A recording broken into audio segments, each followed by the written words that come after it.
This was a tough one to put together, but the Dark Order has become my favorite faction in AEW. Unfortunately for them, and for all of us, Mr. Brody Lee's passing was a huge blow to the wrestling community. My best wishes go out to his family and his friends. But with respect to the late Mr. Brody Lee, I'd like to go forward and think about what's next for the Dark Order. On a recent episode of Talk is Jericho, Evil Uno indicated that the Dark Order is not going away, but they're just going to move into a different direction without the Exalted One. I'm Chris from OPW Live, and here are my pitches for 5 new leaders for the Dark Order. Alex, roll my intro.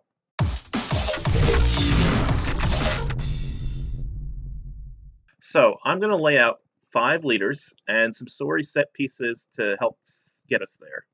So, number 5, Evil Uno and Stu Grayson. This is an obvious choice, as before the Exalted One had debuted in March of 2020, they were, specifically Evil Uno, the de facto leaders of the Dark Order. Debuting when AEW Dynamite did in October 2019, they led an army of masked men called Creepers and had a spokesperson on social media and the website Join the Dark Order. That was weird. John Silvers and Alex Reynolds would join the group before the new year as numbers 3 and 4. From there, Evil Uno began teasing the arrival of the Exalted One, revealing that he and Stu Grayson were not the leaders. Once both Mr. Brody Lee made his debut, and Evil Uno and Stu Grayson returned from Canada following pandemic-related travel restrictions, Evil Uno and Stu Grayson settled into top lieutenant roles for the Dark Order. So this change in leadership requires the least amount of development. Evil Uno and Stu Grayson can just convey themselves as the leaders again, making decisions for the group, who to feud with, and who they target for future membership. Over the last few months, the Dark Order have tried to increase their ranks. Evil Uno and Stu Grayson can get more involved in trying to recruit these people, or punishing them for failing to join. Evil Uno mentioned on Talk is Jericho that they'd like to move the group away from cult undertones and shifting gears to more of a mob/family style group under the leadership of Evil Uno and Stu Grayson would be a great move for the Dark Order. Number 4, Matt Hardy. If there was a second most obvious choice, it is Matt Hardy, the man originally rumored to be the Exalted One. Matt Hardy debuted for AEW the same night as the real Exalted One, targeting Chris Jericho, Sammy Guevara, and the rest of the Inner Circle. Matt would go on to have a lengthy feud with both the Inner Circle and Sammy Guevara, getting 2 victories over him, including in the Broken Rules match at All Out, and then again at the Elite Deletion at Full Gear.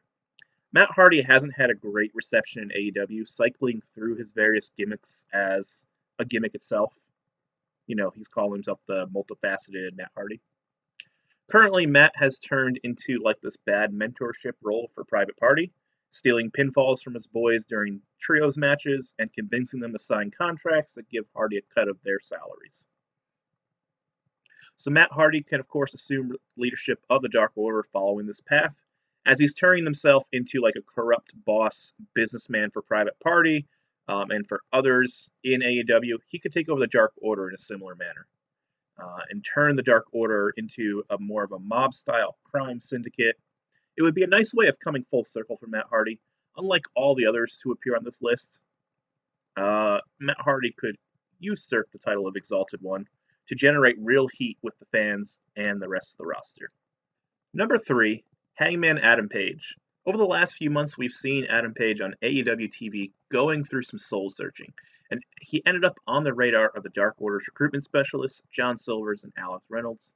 Silvers and Reynolds have been adamant in trying to recruit Adam Page after Evil Uno extended Adam an offer following his victory over John Silvers on Dynamite. Evil Uno contrasted the Elite, which Adam Page left, and called them a cult, while mentioning and saying the Dark Order were a family. I think this can appeal to Adam Page. Silvers and Reynolds keep having moments with Adam Page on being the Elite, and recently teamed with him in winning fashion on the tribute episode for Mr. Brody Lee. The last we saw of Page and the Dark Order together was Adam Page joining the Dark Order in silence as they mourned Mr. Brody Lee time of this recording. So this is an exciting prospect for the Dark Order. It's been clear from day one that AEW view Adam Page as a superstar, booking him in the inaugural AEW title match and giving him a lengthy run as one half of the AEW Tag Team Champions.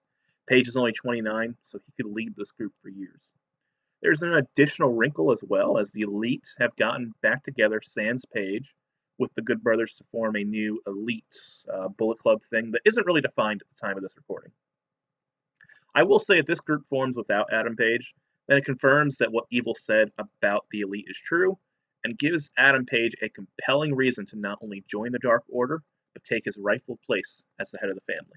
Number 2, Jake the Snake Roberts. This one is a little out there, so hear me out, as unlike the others on this list, Jake Roberts has no history with the Dark Order.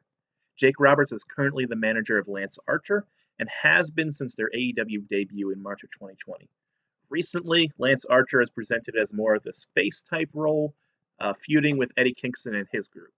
I'm a firm believer that Lance Archer doesn't need Jake Roberts as his mouthpiece, because Archer is imposing and he can cut promos himself. He doesn't really need Jake Roberts. Jake Roberts, on the other hand, he is the Snake, a slimy, untrustworthy, and mysterious individual. He could drop Lance Archer as a client and take up the mantle as the manager and new leader of the Dark Order. This would give the Dark Order something unique among the stables in AEW, a leader who is a non-wrestler, someone who can do all the business for them and give the Dark Order a darker tone. Jake Roberts has cut many dark promos on behalf of the Murder Hawk monster and would fit right at home as the new cult-like figure for the Dark Order to rally around. Plus, as a non-wrestler, he'd never get in the way of the rest of the Dark Order's wrestling pursuits.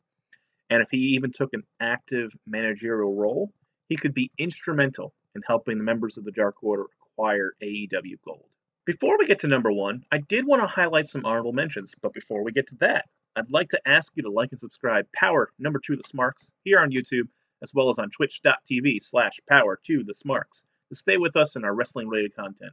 We are live on Twitch Thursdays at 9 p.m. Eastern Time, and we post regularly here on the YouTube, as Alex says, the YouTube.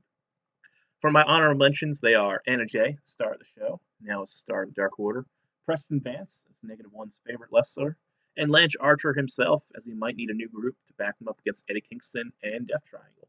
Now, for my number 1 pick in this list, Dustin Rhodes. To me, this is the best pick. Dustin Rhodes is no stranger to dark characters, as stints as 7 in WCW and Black Reign in Impact Wrestling suggests. The Dark Order has had this on-again, off-again feud with Cody Rhodes' Nightmare Family, while Cody was a TNT champion. And then on a recent episode of Dynamite, Evil Uno asked Dustin to take his rightful place as number 7 of the Dark Order. It would be a sweet moment on Dynamite if Dustin turned on the Nightmare Family and not only took his place as number 7, but as the new leader of the Dark Order. Here again, as Evil Uno suggested, the Dark Order can turn their group into a family to oppose the Nightmare Family.